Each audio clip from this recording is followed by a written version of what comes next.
Looking at the news right now, places like Meta, we see what's happening with Mark Zuckerberg and the threat of a MAGA administration, and they're removing any kind of guardrails they had towards hate speech. How do we combat something like that? So I need to be really honest with you. You've caught me in January, and I take New Year's extremely seriously. Yeah. So I listen to a lot of white women podcasts, and great.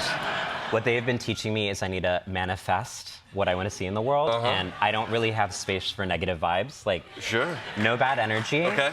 So I read that news, and I was like, it's not why is this happening to me, it's why is this happening for me, you know? Ooh. And so what I actually started to realize is this was actually really brave, because Meta is accusing us of misgendering a corporation, which is extremely serious business. That And is when very you true. really think about it, it's kind of trans. They're like, who you see me as is not who I actually want to be.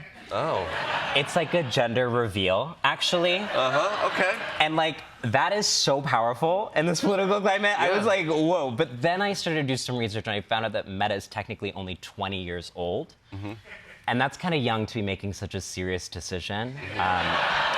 It might be... That is very, yeah, I mean, they might not have they might not really know who they are at this point. It might cause irreversible damage to democracies across the world. Right. And usually I support freedom, except when it comes to that, you know? I was okay with the name change, you know? Call me Meta. I was like, okay, I can do that. But this just feels like too much. Then, back to the podcast, I was like, no, positive thinking, no space for negativity.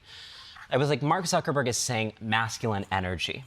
Imagine a white man 40 years ago saying masculine energy. Okay, masculine energy, that is the accomplishment of the transgender movement, all right?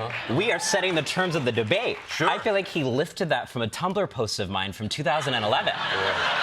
Masculine energy, like what the does that mean? Right. Yeah. All right? So then I started to realize, like, we might not be winning, like, the short-term thing, but we're winning the long-term thing, because even the rhetoric and the language they're using to oppress us is our own, and that's kind of sweet. My hope for the Trump administration is that they're going to take this trend, and they're going to not deport migrants. They're going to make migrants hold space for the lyrics of Proud to be an American. Wow.